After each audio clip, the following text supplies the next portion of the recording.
Bismillahirrahmanirrahim. Alhamdulillahi Rabbil Alamin. Wassalatu wassalamu ala ashrafil anbiya'i wal mursalin. Nabiyyina Muhammadin wa ala alihi wa sahbihi ajma'in. Assalamualaikum warahmatullahi wabarakatuh. Una purihin natin ang Allah subhanahu wa ta'ala kan atin siyang dakilain at pasalamatan. At naway ang pagpapala ay mapasa Propeta Muhammad sallallahu alaihi wasallam sa kanyang pamilya, sa kanyang mga kasamahan, at sa lahat ng tao na tumatahak sa tuwid na landas hanggang sa huling araw. Ang tatalakayin natin ngayon ay patungkol sa babun fi bayani ahkamil qada'i listiyami. Ang paksa natin ngayon ay insyaallah ay patungkol sa paglilinaw tungkol sa mga batas sa pagbabayad ng mga hindi natin napag-ayunuhan sa buwan ng Ramadan. Paano natin ito babayaran? Una, sinabi ni Sheikh Hafidahullah, man aftara fi Ramadana bisababin mubah كالأعذار الشرعية التي تبيح الفطرة أو بسبب محرم كمن أبطل صومه بجماع أو غيره وجب عليه القضاء لقوله تعالى فعدة من أيام أخر. Sinabi ni Sheikh Salih bin Fauzan rahimahullahu ta'ala na sino man ang nasira niya ang kanyang pag-aayuno o na-break niya ang kanyang pag-aayuno sa buwan ng Ramadan dahil sa kadahilanang pinahintulutan, katulad na lamang ng mga pinahintulutang kadahilanan sa Islam na pinayagan siyang i-break ang kanyang fast o kaya'y ang dahilan na ito ay haram, katulad ng nasira niya ang kanyang pag-aayuno sa buwan ng Ramadan dahil sa pakikipag-ugnayang sexual sa kanyang asawa o iba pa man, wajib o obligado niya itong bayaran. Obligado niya itong bayaran sa sinabi ng Allah subhanahu wa ta'ala, fa'iddatun min ayyamin ukhar. Wa yustahabbu lahu al-mubadaratu bil qada'i li ibra'i dimmatihi. Obligado niya itong bayaran, mga kapatid. At inshallah talakayin natin mamaya-maya kung paano niya ito babayaran. At sinabi pa niya, yustahabbu lahu, at kanais-nais sa kanya kapag nagbayad siya, al-mubadaratu bil qada', ang kanya itong bayaran ng agaran. Agaran niya itong bayaran, ibig sabihin na pagkatapos ng Ramadan, pagkatapos ng Eid, agad-agad niya itong babayaran yung mga utang niya na hindi niya napag-ayunuhan sa buwan ng Ramadan, maging ang bagay na ito ay dahil sa pinahintulutang kadahilanan o sa mga ipinagbabawal na kadahilanan. Wa yustahabbu an yakuna al-qada'u mutatabi'an. Kanais-nais din na babayaran niya ito ng sunod-sunod. Kanais-nais na kapag nagbayad siya ay sunod-sunod ang kanyang pagbabayad. Li'anna al-qada'a yahki al-ada', dahil ang pagbabayad para ito yung on the spot natin na ginagawa ang pag-aayuno. Kung ang pag-aayuno natin sa Ramadan ay sunod-sunod, ganun din dapat na kapag nagbayad tayo ay sunod-sunod. Pero hindi po ito obligado. Ito po ay kanais-nais lamang. So pwede rin po tayo magbayad ng hindi sunod-sunod. Wa in lam yaqdi 'ala al-fawr wajaba al-azmu alayhi wa yajuzu lahu at-ta'khir. Kung hindi niya kaagad ito mabayaran, dapat magkaroon siya ng intensyon sa kanyang sarili na babayaran niya ito. At maaari niya po itong i-delay hanggat sa pagdating ng susunod na buwan ng Ramadan, bago dumating ang sunod na buwan ng Ramadan, pwede niya po itong bayaran. Ang mahalaga ay hindi po siya maabutan ng susunod na Ramadan dahil ang kanyang oras ay muwassa. Ibig sabihin, malawak. Malawak ang oras ng kanyang pagbabayad o panahon ng kanyang pagbabayad. At lahat ng oras na pinahintulutan o panahon na pinahintulutan ng Allah subhanahu wa ta'ala na bayaran ito na malawak, ibig sabihin pinahintulutan siya magbayad sa malawak na panahon, kailangan magkaroon po siya ng intensyon na bayaran niya ito. Kama yajuzu tafriqatuhu bi an yasumahu mutafarriqan. Katulad ng pinahintulutan siyang bayaran ito ng hindi sunod-sunod o magkakahiwalay. Katulad halimbawa, mayroon siyang 6 na araw na utang sa dahilan na siya ay mayroong dalaw o buwan ng dalaw, babayaran niya po, pwede niya itong bayaran. Halimbawa, after ng Ramadan, sa Shawwal, babayaran niya ng 2 muna sa Shawwal. After ng Shawwal ay Dhul-Qa'dah, babayaran niya ng 2. 4 na yun. Okay, pagdating ng Dhul-Hijjah, tatapusin niya yung 2 na natira at doon po nagtatapos ang kanyang pagbabayad sa kanyang nakaligtaan o sa kanyang nasirang pag-aayuno sa Ramadan. Walakin idha lam yabqa min Sha'bana illa qadrun ma alayhi fa innahu yajibu alayhi at-tatabu' ijma'an li dhikil waqt. Pero kapag ang natitira na lamang sa Sha'ban, ibig sabihin ang Sha'ban, ito yung buwan bago mag-Ramadan. Kung wala nang natira sa kanya sa panahon ng Sha'ban o sa buwan ng Sha'ban, wala nang natitirang araw sa kanya maliban sa araw na maliban sa araw na kanyang utang. Halimbawa, ang Sha'ban, nung nakaraang Ramadan, mayroon siyang utang na 6 na araw. Hindi niya ito nabayaran hanggang sa parating na yung susunod na Ramadan.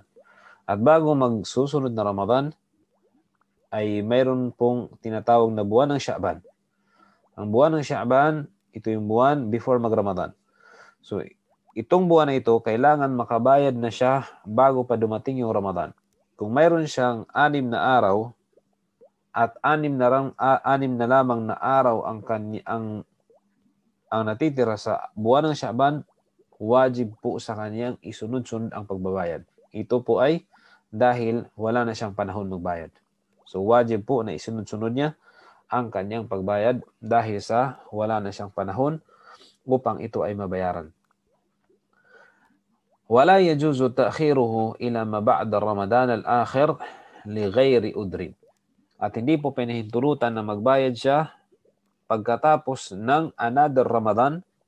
Ibig sabihin, may utang siya ngayong Ramadan.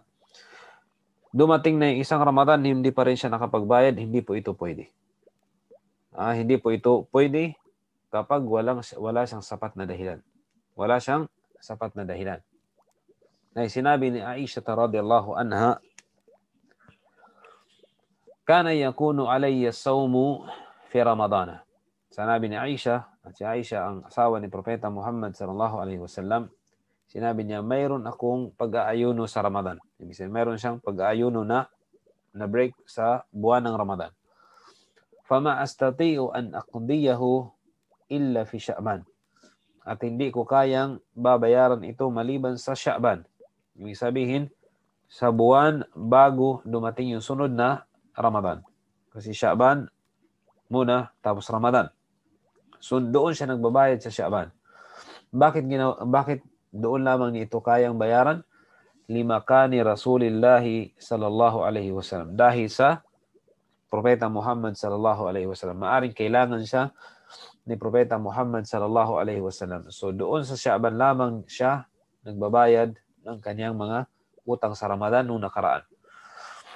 Fadalla ala hada anna al-waqt al-qada'i muwassa'un. At ito lamang ay tumutukoy na ang oras ng pagbabayad sa mga utang natin sa Ramadan, na hindi natin napag-ayunuhan ay malawak po hanggang po ito sa susunod na Ramadan. Bago sumapit ang susunod na Ramadan, dapat po tayo ay nakapagbayad na sa ating mga utang na hindi napag-ayunuhan sa Ramadan. Illa an la yabqa min Sha'bana illa qadrul ayyamil lati alayhi. So, hanggang sa ang natira na lamang sa Sha'ban ay yung panahon o araw na kanyang nasira o kanyang na-break doon sa Ramadan. Fayajibu alayhi siyamuha qabla dukhuli Ramadan al-jadid. Kaya wajib na sa kanya na magbayad o mag-ayuno bago pa dumating yung susunod na Ramadan o yung bagong Ramadan.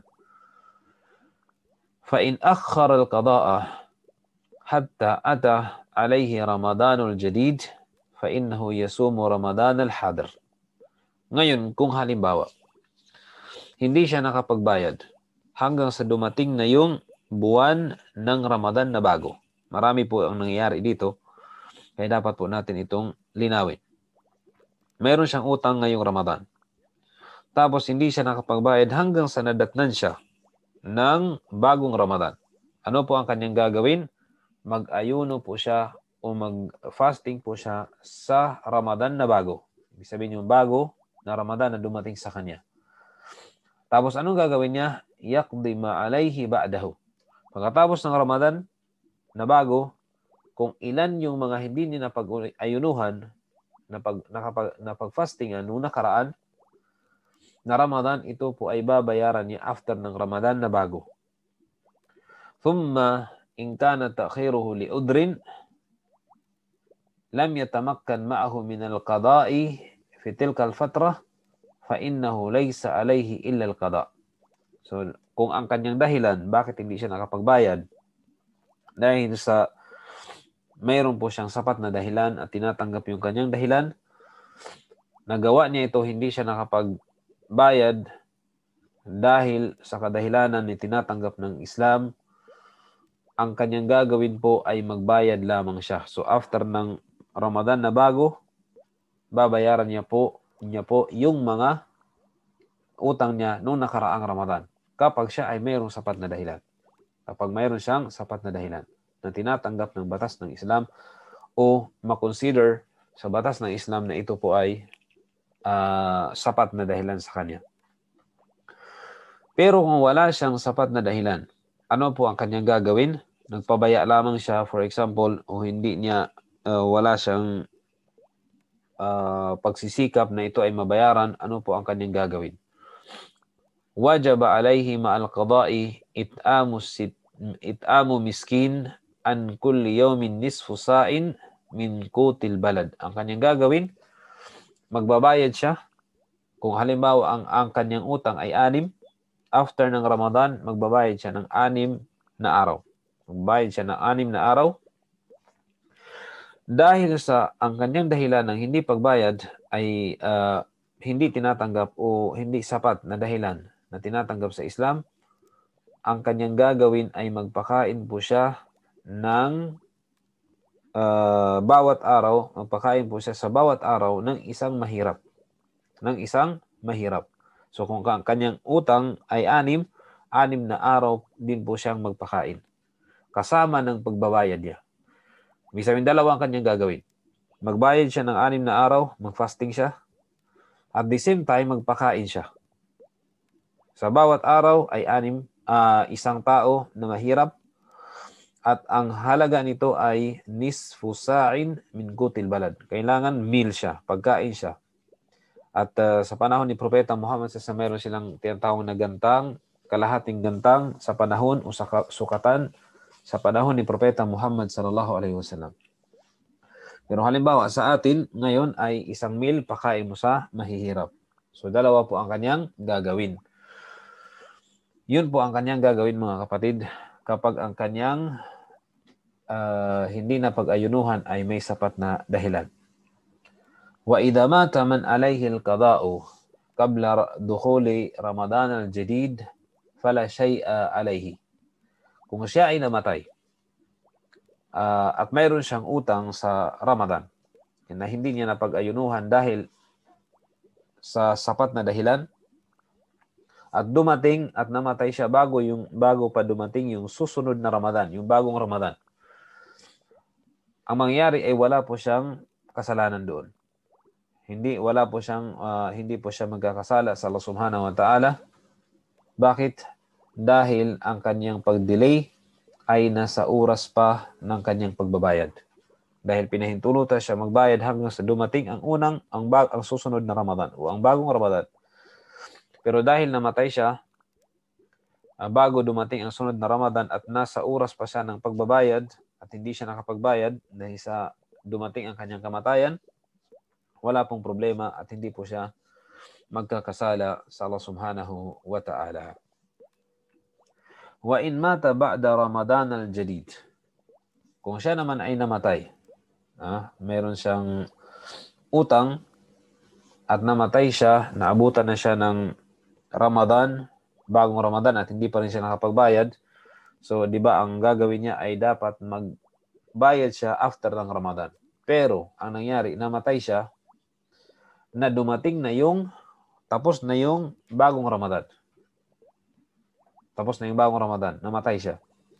Fa in kana ta'khiruhu al-qada'ah li'udrin, kung ang kanyang dahilan ng pag-delay niya at hindi siya nakabayad dahil sa sapat na kadahilanan, katulad ng siya ay may sakit o kaya siya ay naglalakbay hanggang sa naabutan siya ng bagong Ramadan, fala shay'a alayhi aidan. So wala din problema sa kanya, wala siyang babayaran o hindi siya magkakasala sa Allah Subhanahu wa Ta'ala. Bakit? Meron siyang dahilan kung bakit na-delay niya ang kanyang pagbabayad sa kanyang mga utang noong nakaraang Ramadan. Ang problema, kapag na-delay niya at ang kanyang utang sa pagbabayad, ang utang niya hindi niya kaagad nabayaran at dumating na yung bagong Ramadan, at after ng Ramadan namatay siya. So hindi pa siya nakapagbayad kahit na dumating na yung after o kahit na natapos na yung bagong Ramadan, hindi pa rin siya nakapagbayad. Ano ang kanyang gagawin? Wajabatil kafaratu fi tarikati. Magkakaroon po siya ng kafara at ito ay kukunin sa kanyang kayamanan na naiwan. Wajabat al-kafara. Ibig sabihin, wajib na siya ay ito ay kanyang linisin. Wajib na ito ay kanyang bayaran. At paano siya magbayad dahil patay na siya? Kukunin po doon sa kanyang natirang kayamanan, sa naiwan niyang kayamanan, bi an yukhrija anhu it'amu miskinin ang kulli yawm. Kung halimbawa mayroon siyang 6 na araw na utang at namatay siya after na ng Ramadan at hindi pa rin siya nakapagbayad, pero ang kanyang dahilan hindi siya nakapagbayad ay hindi katanggap-tanggap o wala siyang mismong dahilan kung bakit siya nagpabaya lamang siya at namatay siya after ng Ramadan, ang gagawin po niya ay ang gagawin po ng mga natira na kanyang naiwan, pamilya niya, ay kukuha po doon sa kanyang kayamanan na naiwan at ito po ay ipapakain niya. Kung 6 na araw ang kanyang hindi na pag-ayunuhan, ay magpapakain po siya sa bawat araw ng isang miskin sa loob ng 6 na araw. Depende yon kung ilan ang araw ang kanyang utang. Kung ilang araw ang kanyang utang. Wa in mata man alayhi sawmu kaffaratin. Kung siya ay namatay na mayroon siyang pag-aayuno na kafara. Ibig sabihin, yung pag-aayuno niya ay kabayaran sa kanyang mga nagawa. Katulad ng halimbawa na mayroon siyang kabayaran sa tinatawag na kafaratud dihar. Ang kafaratud dihar, inshallah makukuha din natin yan. Pero hindi dito. Ito po ay uri ng pag-aayuno rin. Ang dihar, ito yung pagsasabi ng isang lalaki sa kanyang asawa na para kang isang nanay ko o para kang nanay ko, para kang auntie ko, ibig sabihin para kang kapatid ko o anak ko. Sinabi niya ito sa kanyang asawa. So, siya po ay magkakaroon ng kabayaran. Hindi po yun pwede sa pananampalatayang Islam. Dahil ang asawa natin, halal yun. Kung sinabi mo na ikaw ay parang nanay ko, parang sinabi mo ay haram ka sa akin. At ito po ay hindi pwede. At ito ay pinagbabawal sa Islam. At ikaw po ay magbabayad. So ngayon, kung halimbawa, nagkaroon ka ng dihar, na nakakomit ka ng dihar, kailangan mong pag-ayunuhan ito bilang kabayaran para mapatawad ka. Pero ikaw ay namatay. Yung isang tao ay namatay na mayroon siyang pag-aayuno bilang kabayaran katulad ng dihar, o kaya'y ang pag-aayuno na ito ay wajib sa kanya, obligado sa kanya, katulad ng halimbawa siya ay nag-hajj at ang kanyang hajj ay tamattu. Makuha rin natin ang uri ng hajj, tamattu. At ang tamattu, mayroon po siyang pag-aalay. Ngayon, hindi siya nakapag-alay, pero ang kanyang intensyon ay tamattu. So, ang gagawin niya ay mag-ayuno siya doon sa hajj. Bali, lahat-lahat ay, kung hindi ako nagkakamali, siya ay mag-ayuno ng 3 araw doon sa araw ng hajj, at pagbalik niya sa bahay ay ang 7. So, mayroon siyang 10 araw ng pag-aayuno kapag wala siyang alay. Yun po ang kanyang gagawin. Wallahu a'lam. Pero halimbawa naabutan siya ng kamatayan sa ganung kalagayan, so maaring hindi pa natin tumaunawaan itong sa damul mut'ah sa hajj, yung pagbabayad sa hajj dahil sa wala kang inalay, na kung saan ang pag-aalay sa hajj na ang uri ng hajj na ginawa mo ay tamattu, wajib na ikaw ay magkaroon ng pag-aalay. Pero wala kang naialay, so ikaw po ay magbabayad ng pag-aayuno. Pero halimbawa, namatay ka at hindi mo nabayaran yung pag-aayuno na yun, ano ang gagawin mo? فَإِنَّهُ يُطْعَمُ عَنْ كُلِّ يَوْمٍ مِسْكِينٌ. Siya po ay magpakain ng tawag dyan, sa bawat araw ng isang mahirap. Wala yusamu alayhi. At wala pong mag-fasting para sa kanya. Wala yusamu anhu. Wala pong mag-fasting para sa kanya. Wa yakunul it'am min tarikati. Dahil patay na siya, saan kukunin yung kayamanan para ipagpakain? Doon sa kanyang naiwang kayamanan. Doon po kukunin. Dahil siyamun la tudkhiluhun niyaba. Dahil ang pag-aayuno na ito, utang na ito, yung kabayaran na ito, yung katulad ng sa dihar at saka sa bayad sa pag-aalay niya na hindi niya nagawa, ay hindi po papasok dito yung ikaw ay mayroong proxy. Magpa-fasting para sa iyo.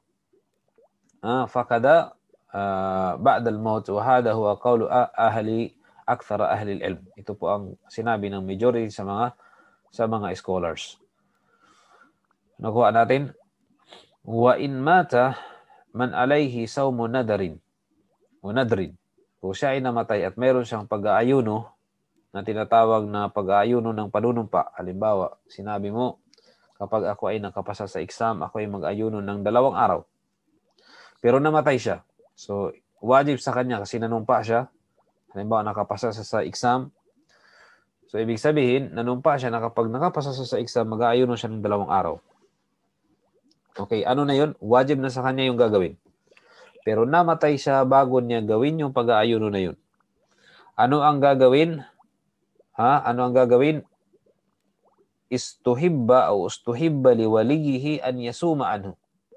Mas mainam na sino man ang kamag-anak niya, o sino man ang guardian niya, o sino man ang malapit na relatives niya, ay ang mag-ayuno para sa kanyang panata na yun.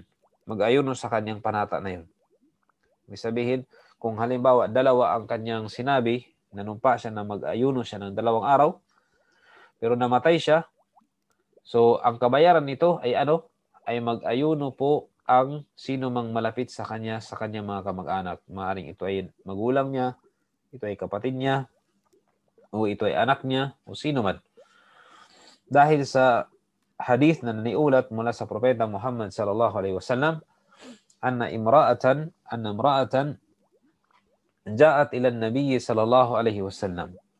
Faqalat, mayroong isang babae dumating sa propeta Muhammad sallallahu alaihi wasallam. Sinabi niya, inna ummi matat wa alayhi siyamu nadrin. Afa asumu anha? Qala na'am. So sinabi ng babae na yun, tunay ng aking ina ay namatay siya pero mayroon siyang pag-ayuno na panunumpa. Ibig sabihin nanumpa yung kanyang magulang na mag-ayuno. Pero namatay siya. Sabi ng babae na yun na anak niya ay mag-ayuno ba ako sa kanya? Ibig sabihin ako ang mag-ayuno para doon sa panunumpa niya dahil hindi niya na magawa dahil namatay siya. Sabi ni Propeta Muhammad sallallahu alaihi wasallam, yes. Opo, ikaw po ay o siya po ay ang magbabayad yung kanyang sino man ang wali niya. Ang wali, ibig sabihin yung mga malapit sa kanya, yung tagapagmana niya, magulang niya, kapatid niya, anak niya, yun po ang mag-aayuno para sa kanya. Sinabi ni Ibn al-Qayyim rahimahullahu ta'ala, yusamu anhu nadar dun al-fard al-asli. Mag-fasting para sa kanya, mag-fasting para sa kanya kapag ito ay pag-ayuno ng nadar. Ito ay pag-ayuno ng nadar, panunumpa. Pero hindi po yung mga obligadong pag-aayuno. Hindi po yung mga obligadong pag-aayuno katulad ng pag-aayuno sa Ramadan, may utang siya. Hindi po siya ang mag-aayuno sa mga utang niya. Kung hindi, mayroon po tayong natalakay kanina na magbabayad siya kapag wala siyang dahilan, magpakain siya, kukunin doon sa kanyang sa kanyang kayamanan, pero kung mayroong dahilan, wala po siyang kasalanan doon. Wala na po pagbabayad na mangyayari.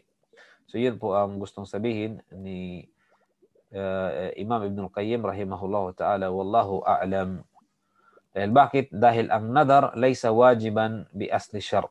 Dahil ang panunumpa ay hindi naman siya wajib sa batas ng Islam. Hindi wajib sa iyo na manumpa ng mag-ayuno kapag nangyari sa iyo ganito. Hindi po wajib. Pero sino ang naglagay ng wajib sa ito, ng obligasyon sa iyo? Ikaw mismo sa sarili mo. Kaya para itong utang. Para siyang utang. Ang utang ay kailangan bayaran. At bayaran ito ng mismong ginawa mong utang. Halimbawa, ang utang mo ay pag-ayuno, bayaran mo ito ng pag-aayuno. Wallahu ta'ala a'lam. Wa amma as-sawm alladhi faradahu Allah alayhi ibtida'an fa huwa ahadu arkan al-Islam. So ang pag-aayuno na inobliga ng Allah Subhanahu wa ta'ala, katulad ng ito ay sa Ramadan, ito po ay haligi ng Islam. Hindi po papasok dito ang niyabah, ang proxy. Ang ibig sabihin ng proxy, wala pong mag-ayuno o mag-fasting para sa kanya bilang proxy kapag nawala na siya. Wala po yun. Hindi papasok dito ang proxy sa pag-aayuno. Kama la tadkhulu salata wala shahadatain. Ganun din na walang pwedeng mag-proxy sa iyo sala kapag hindi ka na nakapagsala. Pwede ba nating sabihin na ikaw na magsala para sa akin? Okay, sa shahada, ikaw magshahada para sa akin? Hindi po. Ganun din sa pag-aayuno. Maliban dito sa panunumpa. Pwedeng mag-proxy dahil ito po ay nanumpa ka dahil hindi naman to obligado sa iyo. Fa innal maqsuda minha ta'atul abdi bi nafsihi, dahil ang mga haligi na ito katulad ng shahada, ng sala, ng fasting sa Ramadan, ito po ay pagsamba mo sa Allah Subhanahu wa ta'ala sa sarili mo. Pagsamba mo sa Allah Subhanahu wa ta'ala na ginagawa ng iyong sarili. At ito po ay pagtayo sa karapatan mo sa Allah Subhanahu wa ta'ala na kung saan dito ka nilikha. At ito po ay hindi gagawin ng iba. Dapat ikaw po ang gagawa na ito, katulad ng walang pwede magsala para sa iyo. Ang sala ay gagawin mo mismo sa sarili mo. Ganun po mga kapatid sa pananampalatayang Islam.